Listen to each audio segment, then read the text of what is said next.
새로운 한 주가 시작되었고 또 한 주의 중간이라고 할 수 있는 또 수요일이 되었습니다. 한 주 안에서 이렇게 중간 날은 또 상당히 중요한 의미가 있습니다. 예전에 출애굽한 이스라엘 백성들이 광야 생활을 할 때 3일 지나면 물이 떨어져서 하나님께 물을 달라고 또 이렇게 원망을 하곤 했었죠. 우리 신앙생활에서 3일 지나면 영적으로 갈급해질 수 있다는 것을 말씀을 통해서도 알 수가 있습니다. 이 한 주의 중간 수요일, 오늘 생명의 삶 큐티 말씀을 통해서 우리의 영적 갈급함, 목마름을 채우시는 귀한 은혜의 시간 되시기를 주님의 이름으로 축원합니다. 오늘 말씀은 신명기 29장 10절에서 21절 말씀입니다. 오늘 말씀은 19절 말씀을 중심으로 원포인트 메시지를 전해드리려고 합니다. 제목은 신앙의 PCR 검사를 받으십시오. 이렇게 제가 제목을 붙여봤습니다. 19절 말씀을 보면 그런 사람은 이런 저주의 말을 듣고도 스스로를 축복하며 내가 내 마음의 상상대로 해 죄악을 물같이 마실지라도 내게 평안이 있을 것이다 할 것이다 이렇게 얘기하고 있습니다. 무슨 얘기냐? 이런 저주의 말을 듣고도 하나님께서 우상 숭배를 하면 이러이러한 저주가 있을 것이다 라고 말씀을 하셨는데도 불구하고 나는 괜찮다, 난 이런 축복을 받은 사람이다 이렇게 자기 합리화를 시키는 것이죠. 모세는 이런 우상 숭배로 죄를 지은 사람들, 그 죄를 지은 사람들이 하나님의 언약 안에서 저주를 받게 될 것을 염려하고 있는 것입니다. 왜 염려합니까? 이런 저주의 말씀을 듣고도 눈 하나 깜짝하지 않고 마음에 두려움이 없는 것이죠. 이 두려움이 없다는 것은 이 저주에 대한 두려움보다도 하나님에 대한 두려움이 없다라는 것이죠. 그것을 모세는 염려하고 있는 것입니다. 그들이 계속해서 똑같은 죄를 지을 것이 분명하기 때문에 그런 것이죠. 하나님의 경고를 듣고도 회개하지 않는 이런 마음이 강팍한 자들을 오늘 모세는 염려하면서 이 하나님의 말씀을 전하고 있는 것입니다. 사실 여러분 잘 아시겠지만 행위로 인한 죄도 문제지만 더 큰 문제는 무엇입니까? 우리 마음이죠. 마음이 먼저 생각을 하고 움직이기 때문에 행동으로 이어지기 때문에 사실은 마음에 죄를 짓는 것이 더 큰 문제라고 할 수 있습니다. 우리 병이나 질병을 생각하더라도 어떻습니까? 육체의 질병은 치료나 약을 통해서 낫는 경우가 많이 있지 않습니까? 그런데 이 마음의 질병이라는 것은 쉽게 낫지가 않죠.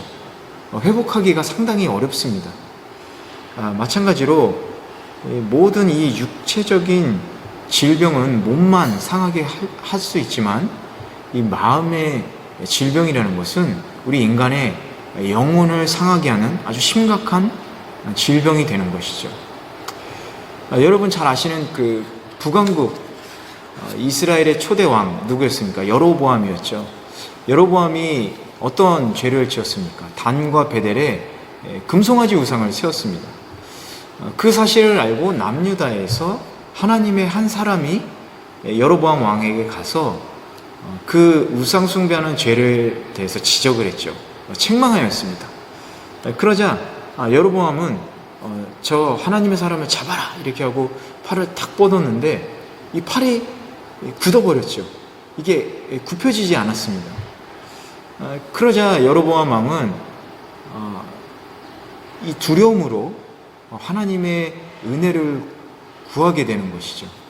그러자 이 굳은 팔이 다시 돌아와서 낫게 되었습니다. 그런데 중요한 것은 뭐냐면 여로보암은 이 마음으로 계속해서 하나님을 대적하고 우상 숭배하는 죄를 저질렀다는 것이죠.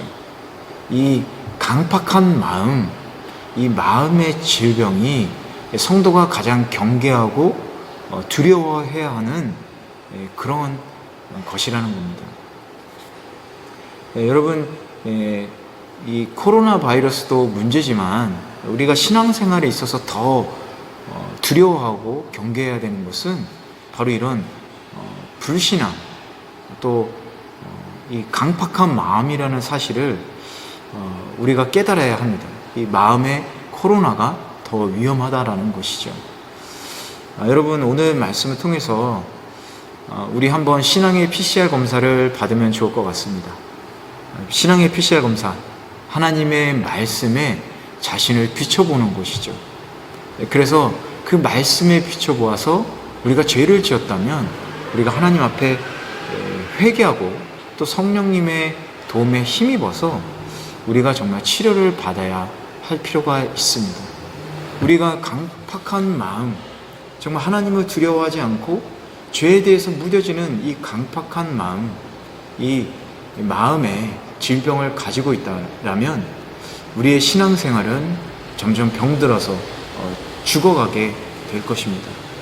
여러분, 오늘 이 말씀을 통해서 이전보다 더 우리 영적으로 건강해지시는 주님의 자녀들 되시기를 간절히 축원합니다. 우리 19절 말씀, 정말 우리가 죄를 지었음에도 불구하고 하나님께 나아가지 못하고 용서를 구하지 못하고 전능하신 하나님을 두려워하지 못하는 이 강팍한 마음이 우리의 회개를 통해서 또 성령님의 치유의 역사를 통해서 사라지기를 주님의 이름으로 간절히 축원하며 또 기도합니다. 우리 함께 기도하시겠습니다. 고마우신 아버지 하나님, 감사합니다. 오늘 우리들에게 주신 말씀을 통해서 우리들이 정말로 진정한 하나님의 사랑과 또 우리들이 죄를 주님의 그 말씀에 비추어서 회개할 수 있는 그 회개의 자리로 우리들이 이끌어 주시옵소서. 우리가 육의 병을 두려워하는 것이 아니라 우리들이 정말 마음의 병을 두려워하고 정말로 하나님께서 주시는 그 축복의 길을 걸을 수 있는 우리의 건강한 신앙생활을 할 수 있는 우리들의 은혜를 허락하여 주시옵소서. 우리가 그 말씀에 우리들이 비추어 볼 때 성령 하나님께서 우리들의 그 죄를 일깨워 주시고 또 회개할 때 우리들의 죄를 용서해 주시고 또 치유하고 역사하여 주시옵소서. 감사드리고 예수님의 이름으로 기도드렸습니다. 아멘.